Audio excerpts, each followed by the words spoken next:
জীবন একটি যাত্রা, প্রতিটি মুহূর্ত উপভোগ করুন, ঘুরে বেড়ান কাউকে কিছু না বলে, খুশি থাকুন কাউকে কিছু না বলে, আপনার স্বপ্ন আপনি পূরণ করুন কাউকে কিছু না বলে।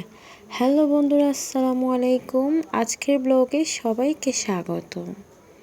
জীবন যুদ্ধে সফল হলে পরিবারের সবাই দাবিদার, আর অসফল হলে কেউই অংশীদার নয়, এটাই বাস্তব। সময় কারো জন্য থেমে থাকে না, তেমনি মানুষের জীবনও মানুষের জন্য থেমে থাকে না। সময়কে উপভোগ করুন, যেই সময় চলে যায় সেই সময় আর ফিরে আসে না। আমার ঘুরতে ভীষণ ভালো লাগে। সুখে থাকলেও ঘুরতে ভালো লাগে, দুঃখে থাকলেও ঘুরতে ভালো লাগে। ঘুরলে মন ফ্রেশ হয়। বর্তমান সম্পর্কগুলো এমন হয়, খোঁজ না নিলে দূরত্ব বেড়ে যায়, আর বেশি খোঁজ নিলে বিরক্ত হয়ে যায়।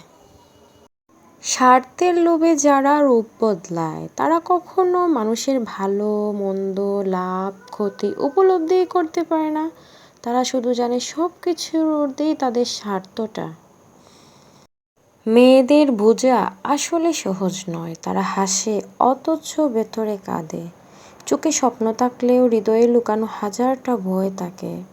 যাকে ভালোবাসে তার জন্য নিজের সবটুকু হারাতে দ্বিধা করে না।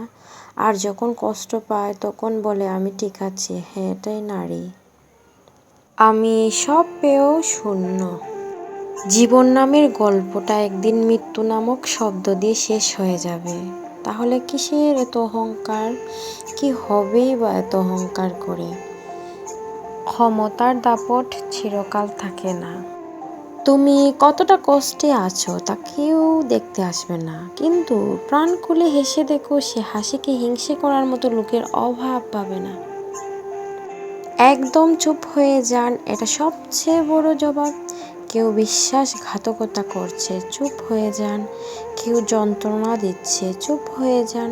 কেউ অনেক ভালোবাসার পরও প্রাপ্যটা দেয়নি, চুপ হয়ে যান। কোনো মানুষ অনেক অপমান করছে, চুপ হয়ে যান। কেউ ঠকে গেছে, চুপ হয়ে যান। একদম চুপ হয়ে যান, এটা সবচেয়ে বড় জবাব আমার কাছে মনে হয়। কখন কার দরজায় কাকে দাঁড়াতে হবে সৃষ্টিকর্তাই ভালো জানেন। তাই কখনো মানুষের সাথে অমানুষের মতো আচরণ করা উচিত নয়। পৃথিবীতে সবচেয়ে সুখী মানুষ হলো পাগল। না আছে সুখ, না আছে দুঃখ, নিজেও ঠকে না, কাউকেও ঠকায় না। না আছে হিংসা, না আছে শত্রুতা।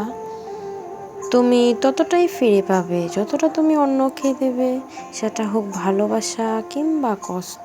যে নিজেকে ভালোবাসে সে সারা পৃথিবীকে ভালোবাসতে পারে। সবাই ভালো থাকবেন। আল্লাহ হাফেজ, আসসালামু আলাইকুম।